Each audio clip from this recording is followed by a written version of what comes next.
Fast forward, any come our channel so AGH Politics Avenue. Podcastors that trying to make headlines. And the Jembre na ADB Exum War. Now, I say His Excellency John Dramani Mahama, Etimi Abubra a year, and another Dankwa Akuffo Addo a year, Tama Obetna a year, Akunyaso, Agenda 111 projects are.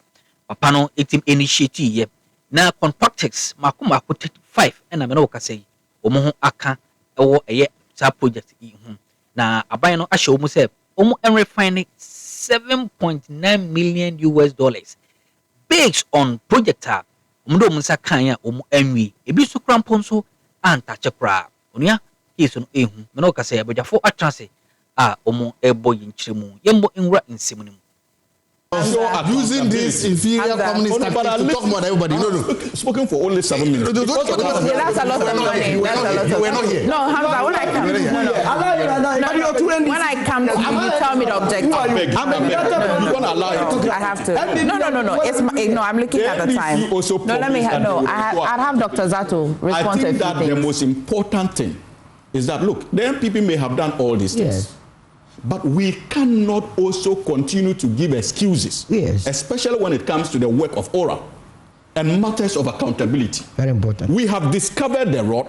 We must be seen acting to at least win back the confidence of the Ghanaian people as far as the democratic space is concerned. We would not continue on a path of just exposing the rot and leaving it there. That is why for me, sometimes I feel that the Attorney General's office is overwhelmed, especially considering the amount of rot that we are discovering on a daily basis.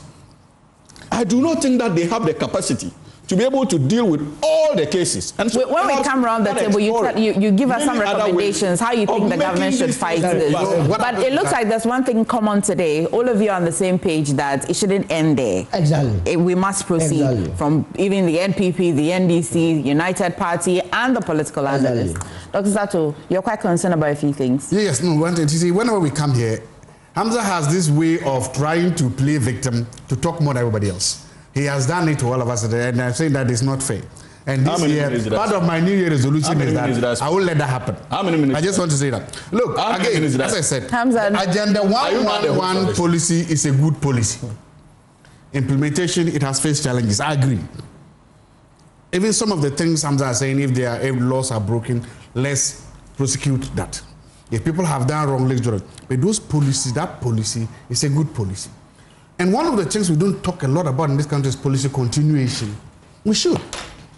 A good policy like this should not be allowed to run. I've seen some of the hospitals. There's one in Fancy, there's one in Wolu. Those are amazing. I've seen some of them. And they are standing there. So look, I would say that, one, do whatever, use whatever legal or whatever means you can to retrieve these monies. But let's reinvest it into completing those projects. There is no member of parliament, either in NDC or MPP, who will not want to see any of these projects completed in their constituencies. No member of parliament. If you go right now to parliament and say, hey, if, my brother, there's no one in your brother's constituency, right? There's one in Family Center, Honorable Haruna's constituency. I've seen it. He will want it to complete it. I hear it's going to be the biggest psychiatric one in the northern region or northern Ghana. Everybody wants them completed. So I'm saying that let's not bury them under these headlines. Let's not abandon these projects under these headlines. By all means, retrieve the money, punish the perpetrators, but reinvest that money into completing this. Because if we wake up one day and we realize that these hospitals are completed, healthcare delivery in this country will massively improve. Right now, there are thousands of nurses waiting to be posted. If we finish these projects, we can post them there, and that is what? Job creation. There are thousands of allied health workers all over the country who want jobs. If we finish this, we are creating jobs. Right now, as we're speaking, a lot of people have to travel distances, long distances, to seek healthcare. My point is, let's not sacrifice the policy. It doesn't matter where it comes from. We have done relatively well with policy continuation in this country. Despite all the political rhetoric, a lot of good policies have been continuing. If you just look outside here, the road project, is it Afong? Yes, okay. That's why whatever it is, a policy continuation. A lot of them have continued. So my prayer is that we shouldn't let this be one of the normal or the regular political footballs we play and then we abandon it. Let's continue the projects. If I am a member of parliament and now, I will still be lobbying for this project. The current government says that is earmarked 22.8 billion cedis of 20 is in the budget. That's what they will use. 100 million. 100 million. Yes. The current government. CD. Oh, that's to complete 10. That is what they said. To complete. If they add this money, if they are able to get this money and add it, then that means that will be extra resources, right? So then they should be able to do more. Yes. Well, that's what I'm saying. It is. Hamza, can you confirm for me whether it's 100 million or 22? 100 million in there. For the 20, how much they have committed to for finishing the agenda 111. What's their section? 100 million. What's their section? It's a good thing. And that's the point. What I do know is that whatever is allocated in the national budget is not intended to finish the entire project. Okay. Yes, they said 10. And yes. So what I'm saying is that whatever it is, that's what I'm talking about, the policy continuation. It means that we all recognize the importance and significance of this. And that if they retrieve this money and add it to whatever that is there, then even if it was supposed to be 10, then that could be 20. If it was supposed to be 20, that could be what? 30 or so. So for me, let's do all we can for the sake of the people, for the sake of our health, and for the sake of the governance of this country to do it. But perpetrators not punished. And also, we must also look at these professional bodies. Look, why is it that some contractors, as you said, take mobilization or this money and don't go there? Is it a problem with the contractors or with the policymakers? They've painted a picture here that because of the nature or because of the way the contracts are awarded, these contractors seem to, you have gotten the contract, but you have bills to pay. If you went and promised to set it, that's a picture they're painting, no? No, part of it, no. If you paid bribe, or you took the money I'm not saying it's not. It's possible because it's possible. Okay. But you see, that's one of the people we don't have what you call standards or we need standards. Yeah. You imagine we had standards and we had standard listed contractors. To say that if it's a government contract and let's say it is a 50 million cedis, you must be here. You must be in this standard category to qualify. And we know that you publish all of them on the ministry's website. If it is a government contract and it's 100 million cedis, you must be B to qualify. Now we know that whatever contract is coming, the competition is going to be among what? These B in categories. These categories. We don't do that. And precisely because we don't do that, you will see that somebody with only a shovel and a wheelbarrow has been given a contract for what? 1 million cedis project. And then what does it do? So my point is that we also need standards, national standards, categorization or classification of what contractors themselves, so that they can be. It will help. The number of minutes we have spoken for. Pardon? You know the number of minutes. Hamza, let him speak. But I'll give the last minute to Awal. I will on the agenda 111. I'll give twice. You see, Solomon, we did it too. You want to shortchange the United Party on this? It cannot be. It cannot be that I'm shortchanging the United Party. Solomon, do you know why? Because you were my source. You were my authority. I was cross-checking things with. We're having conversations. No, but I'm not exhausted. He's going to. Yeah, no. The reason why I'm going to Awal is because this project came from them. It's just better with them. So, Awal, unless you don't stray to areas that will invite Solomon to want to respond. Well, maybe he will want to respond, but I'm saying that I'm surprised that Hamza is still campaigning after 1 year. Look at the list of scandals, supposed scandals that he had listed. How many of them are in court? The cathedral, how many people are in court today? How many people have been charged for what happened in the cathedral? You want me to answer? No, let me finish. But he's going somewhere. Let me finish. What he said. And again, cocoa project, he said some cocoa projects and so on. How many people are in court for these cocoa projects? SML, they are in court, right? NSS is also in court. Exim with Chamaun to me is also in court. You understand? So these are cases that are in court that are not conclusive. So I'm surprised that he's saying that, well, it has never happened under the tenure. What is bad? Do you remember Bas Brandon? Bas Brandon. They overpaid the contractor to the extent that they had to pay 1.7 million cedis to the state. Again, Hamza is talking about corruption. What is corruption? When an attorney general has discontinued about cases. The amount of money that was received, I'd have to check first. Yes. He's making the point. Was paid back to the state. Exactly. So I'm coming. So you see, I'm even surprised that Hamza is saying that some people were given contracts because they are party people, and this is really something that the NPP has been doing. That's why I mentioned the Bas Brandon. Again, an attorney general who came into office and discontinued cases that are worth $7 billion in this country. 7 billion discontinued it because they are members of the NDC. This Akroma issue, 200 million. The Unibank, he has even accepted to take 60% of that amount and write off 40 because it is Dr. Dufo. And he even told us. To be fair to the Attorney General, he didn't say because it's Dr. Dufo. But I am saying that because it's Dr. Dufo, because he told us that in the NSS, I'm coming. He said in the NSS, some people are ready. One person is ready to pay up to 70%, but he's not accepting it. But he also has accepted the one that Dufo will pay. He continues to say that he is a listening Attorney General when the public were quite outraged about the fact that he accepted the payment from Dr. Dufo. He decided that, you know what, subsequent case will go to court and exhaust it. This is okay. So when it's on the other shoe, it is okay. You have to have the Attorney General. I'm saying that he didn't say that. However, even before that explanation on Newsfile the last time on Saturday, he also mentioned that if he looked at the end of that Dr. Dufo case, there will be no. It is better for him to retrieve that 60%. But it is wrong for him to retrieve 70% from NSS. What if he can get more? No, but you see, but the Dufo thing, what if he can also get more? He's telling that he can get more.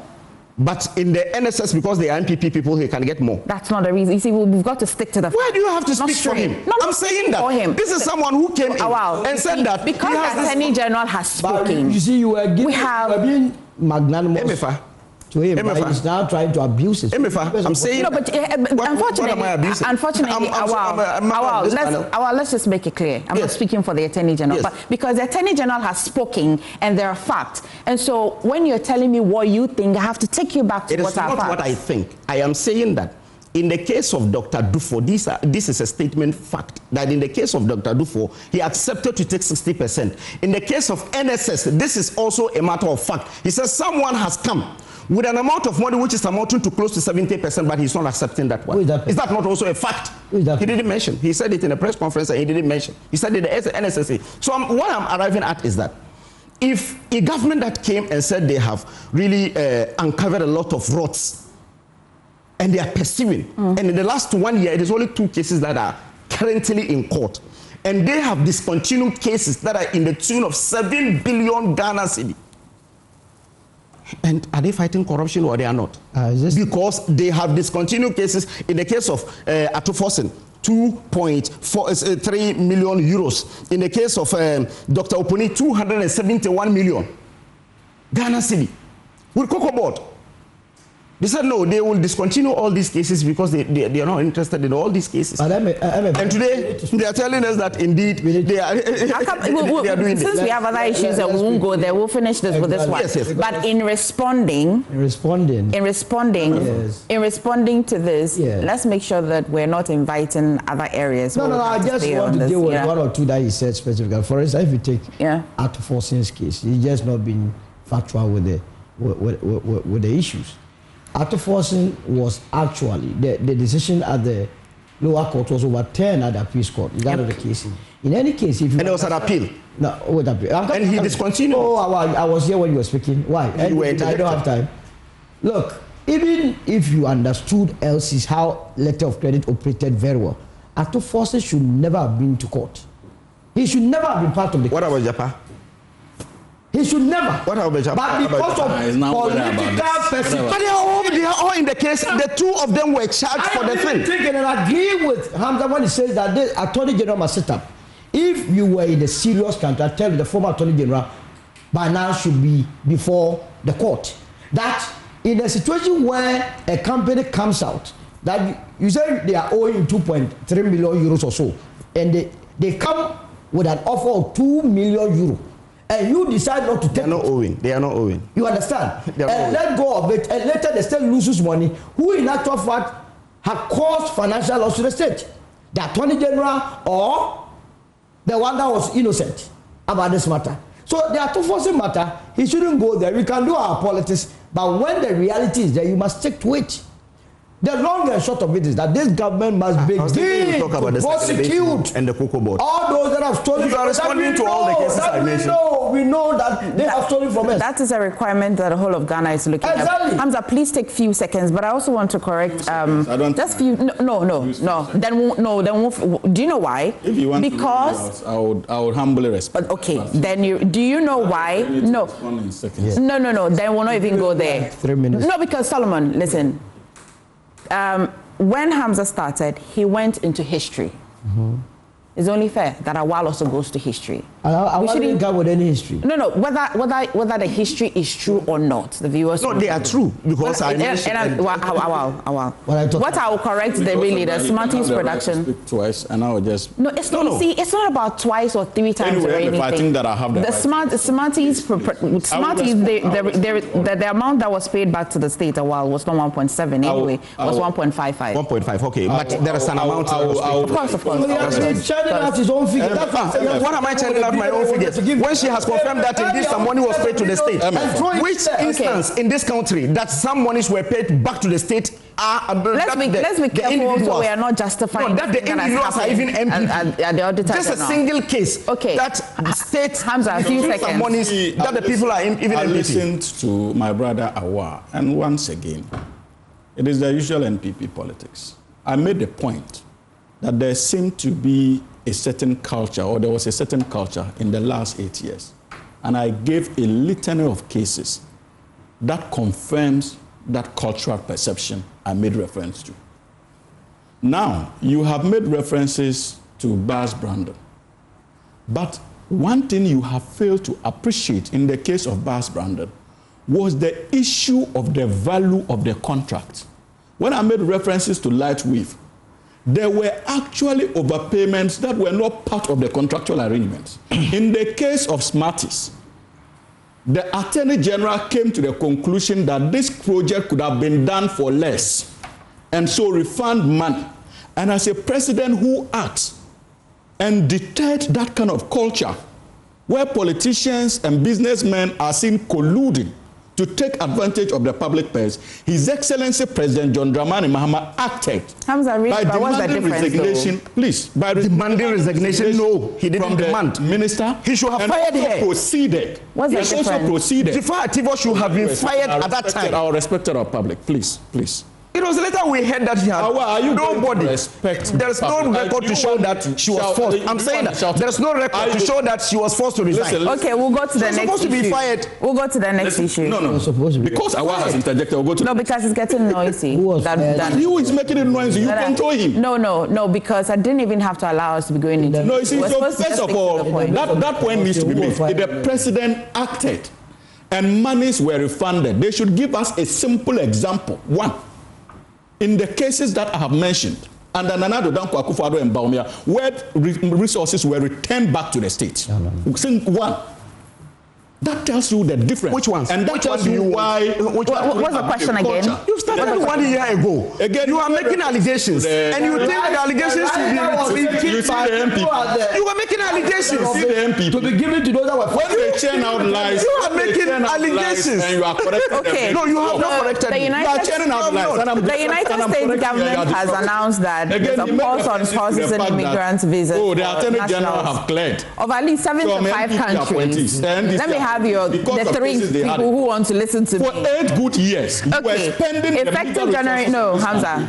Under the guise of bringing ensuring account. 8 good years. No. You were. I will not let Hamza land. No, I will not.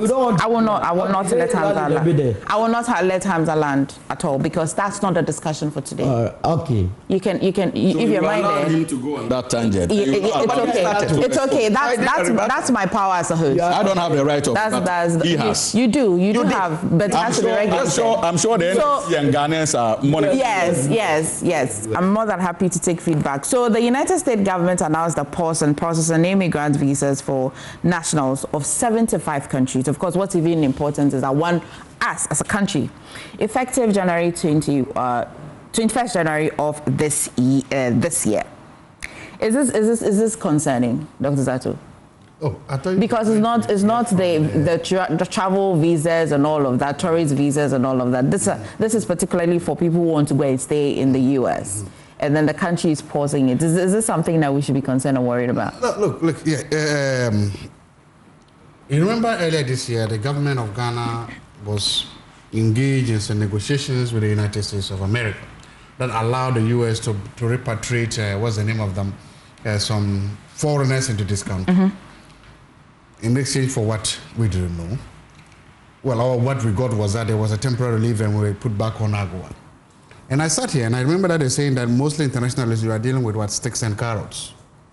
And that sometimes you get a stick or you get a carrot. And that in making international relations, diplomatic decisions, sometimes carrots and sticks are dangled. Remember, Parliament asked the minister to come to them and to show them what is a memorandum, is a treaty, whatever it is that you have with the United States, so that they could scrutinize it, they could understand it, so they can help us to do. So right now, it never went to Parliament because there were reasons given. The minister said the Attorney General advised, but basically we don't know. But in that case, we could say that we had some carrots because we were put back on AGOA. It was so. In that case, we could say that we had some carrots because the visa, the application was reduced or were put on, so especially students could apply, those who got admission could go. In return, we ain't some who team course or Chinese, so I'm not so Jim or Senate or bad in there, don't be a dominia. But I'm na Yasumi pa AGH Politics Avenue.